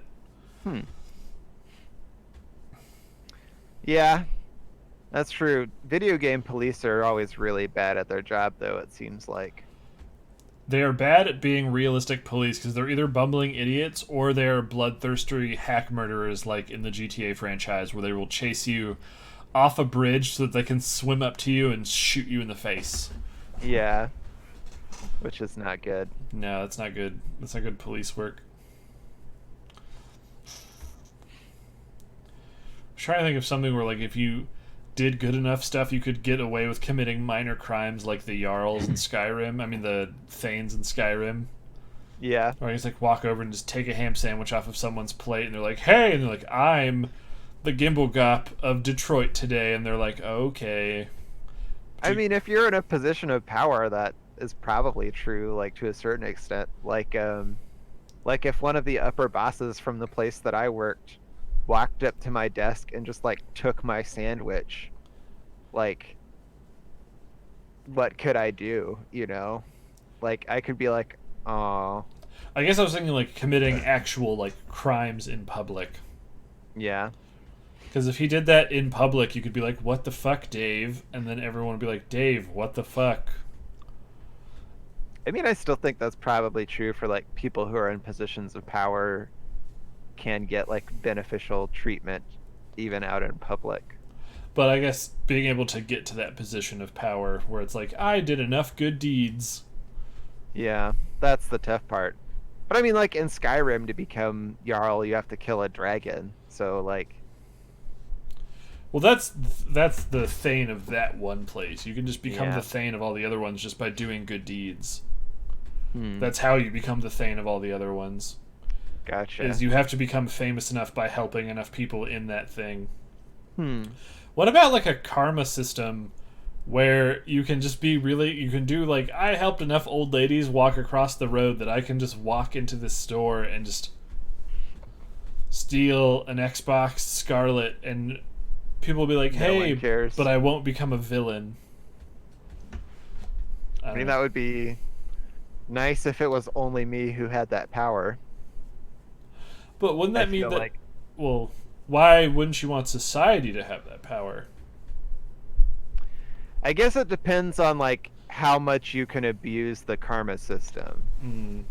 Like, I don't want there to be some guy who, like, maybe you get one karma for every piece of litter you pick up. So he, like, spends a day picking up all the litter, and then after that he gets to just, like, walk into my house And and murder take you. my anime figures. That's true. It would have to be way more balanced. It couldn't be like you can just keep giving a dude bottles of water. Yeah. Yeah. I honestly probably wouldn't want that either. But then you just pick up litter and then you go take it from his house. Yeah. But then you pick up more litter so that you murder him so that way he can't come and get it back from you. But I would like it if I could, like, hack things in the same way that you do in Fallout. Like, just playing the Fallout mini game for hacking. Pretty easy. I wouldn't want that to be a societal thing because then just everyone's shit would be hacked all the time. Yeah. Well, it's another one where I want it for just me. No one Gotcha. else. Hmm. Yeah. I guess it'd be the same thing lockpicking in that I wouldn't mind. Where it's just, did it. That was really, dinner is ready. Dinner is ready. Man, I don't know what I'm going to do for dinner. I don't really have any This food. one's from Tariba, but if I could just, like, knock things over and then they were mine, I would like that. Tariba the crane thing. Because because you knock the items off and that's how you win them. It would make like, if I- dating really easy. Yeah. If you wait, how does that work? Like, you just knock people over and then they're yours? Yes. Yeah. Oh man. I feel like I would not want that. Uh, I want someone, if someone's gonna date me, I want it to be because they liked me, well, not they liked you because, enough to knock you over. oh, they knocked me over. Yeah. Well, just if you Okay. knock someone over, then you get to date them. Yeah. That was the dumb joke. I guess that's what I was saying is I wouldn't want someone to be dating me only because I knocked them over. Oh, okay. Like, I get. it's not fair for whoever got knocked over. Gotcha. That is true. Uh,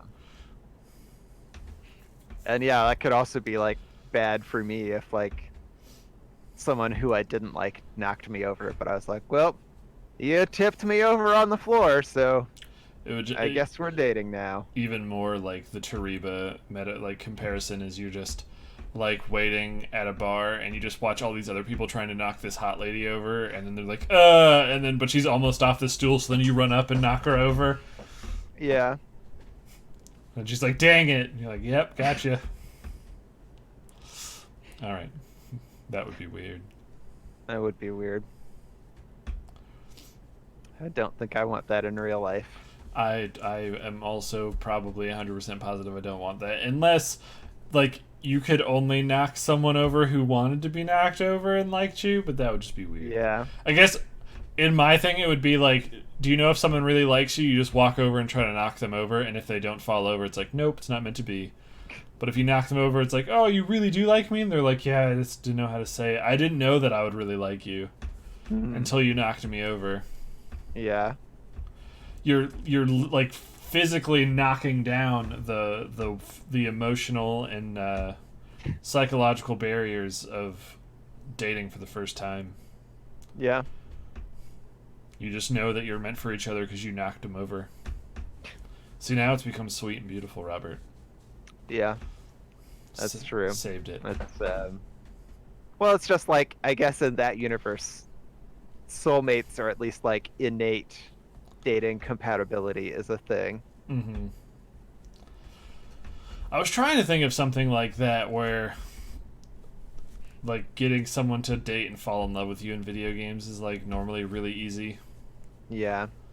Maybe if just like in real life there were like only 5 people who you could ever date, that I guess like simplifies things. You just knew who they were.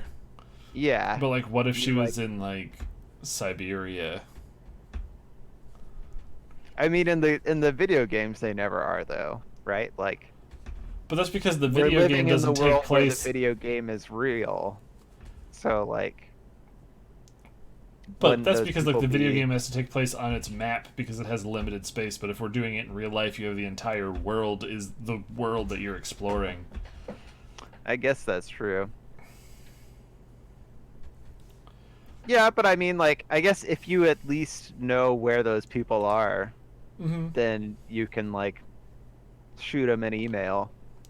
Be What? like, hey, would you want to, just wanted to say hi. You're one of my 5 people, so. And then to take it even, what if there was like a wiki for that world that anyone could look at? Yeah. Be like, how do I do this?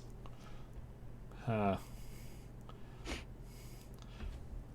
So it would be nice to, like, not just with dating, but with, like, any people, if you knew, like, what their favorite thing was, and you could just give them that thing and they would like you more.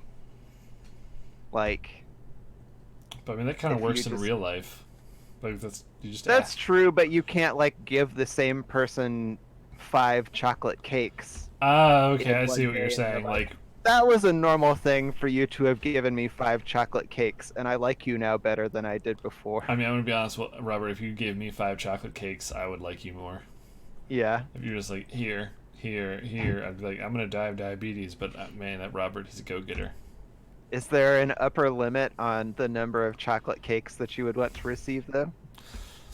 Like, at what point do the chocolate cakes become an inconvenience rather it than depends something how you often want? you're giving them to me. Like if you're like, it's like Yeah. every day you're giving me a full chocolate cake. Well, so, like, that's what I was saying is, like, I, like, imagine in this world I've met you for the first time and I'm like, that CJ seems like a pretty cool dude. I want to get to know him better. And I know from his profile that he likes chocolate cake. So I just went to Walmart and bought 10 chocolate cakes and showed up at your front door and was like, here's 10 chocolate cakes.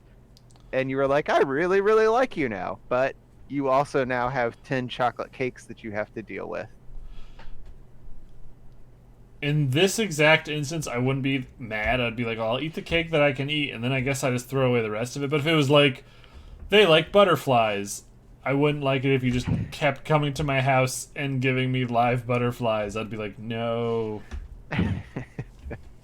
I mean, but you say that though as someone who like is there any like if I gave you one butterfly, would you be excited about that? If you gave me like a butterfly in a jar, I'd probably that's pretty cool. Yeah. But like if you just kept coming over and giving me butterflies in jars, I'd be like, okay, stop it. I guess that works a little bit better in video game world too though, because like the butterfly in a jar is just an object that exists. Whereas like in real life, if I give you a butterfly in a jar, you probably have to like feed it and it will still like die in a day anyways. Mm-hmm. So all I've really given you is a jar with a soon to be dead butterfly in it. That is correct. Oh man. Well, do we have anything else we want to do before we finish up real quick? We're just under 2 hours. We're at 1:55. Do you want to move on to talk about what we're going to figure out what we're going to do next time? Yeah, sure. All right. I was trying to think of movies that I had seen that I was like, oh man, Robert needs to see this and we can talk about it. I'm sure there must be some. I can't think of any that are like really good because I don't know what you've seen. Have you seen Blade Runner? I actually haven't, and it's on my list of things that I know I need to see. So. Do you want to watch Blade Runner? Yeah, absolutely. Okay, cool. Because the idea I had for the video game, have the conversation that I think could be interesting is what are our most controversial video game opinions? Okay. Because some stuff happened in the news of gaming this week that like made me think about something that I was like, huh. I do feel sort of like that way, and it's kind of wrong, but I was like, all right, talk about it, and then people can be mad at me in the chat. This is okay. So this is the conversation where we lose everyone. I like it though. Yeah, the brightest candle burns half as long. We gotta scare them all off real quick. Yeah, or it'll help us appeal more as human beings. Like oh man, I've thought for the longest time that Robert's perfect, but now that I know that, I'm like, oh, he's relatable now. Yeah. All right. Sweet. Damn it, that only took like a minute and a half. This will be a tough one to like think of things for it, but that's good.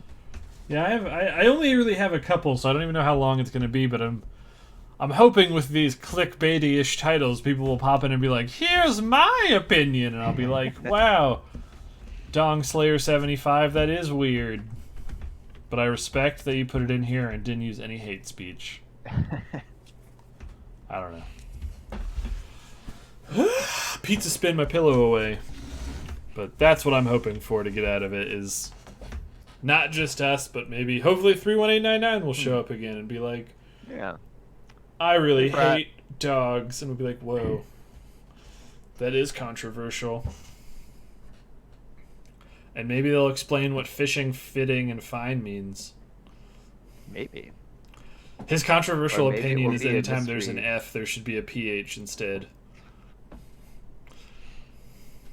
He's a really big fan of the band Fish. Is that spelled with a PH? I think so, yeah. Oh. I could be wrong, but I'm pretty sure. He's got more pH than... oh, fuck, I don't remember. Which one has which is high pH? Is it an acid or a base? I also don't remember. Dude, you work with chemicals as a job. Yeah, I know, and I'm really bad at it. I don't know. We don't like... I'm not interacting with a lot of like acidic or basic compounds. The compounds aren't wearing Any boots. time that I'm like mixing chemicals together, I have a formula that someone else has made for me that I'm following. So Gotcha. I don't have to like personally know a lot about the solvents that I'm working with. I just pour them in and slowly get lightheaded. But All right. Well, so we're going to talk about. So for next week, we got Blade Runner and our most controversial video game opinions. yes, Anything before we close out today? I don't think so. All right. Well, I plan to play Dead Cells because once again, I don't want to get on and be on for a long time if it's just me because it'll kill our time. So probably about 7:30, and go for like maybe 2 hours unless people are like, "This is the best," and we get a bunch of people fiddling around. So for anyone who's interested in that, I hope you'll stop by and either help me or bully me in my game. Just participate. Just participate. That's all I hope for. So anyway, thanks for stopping by. Yep. Bye. Bye.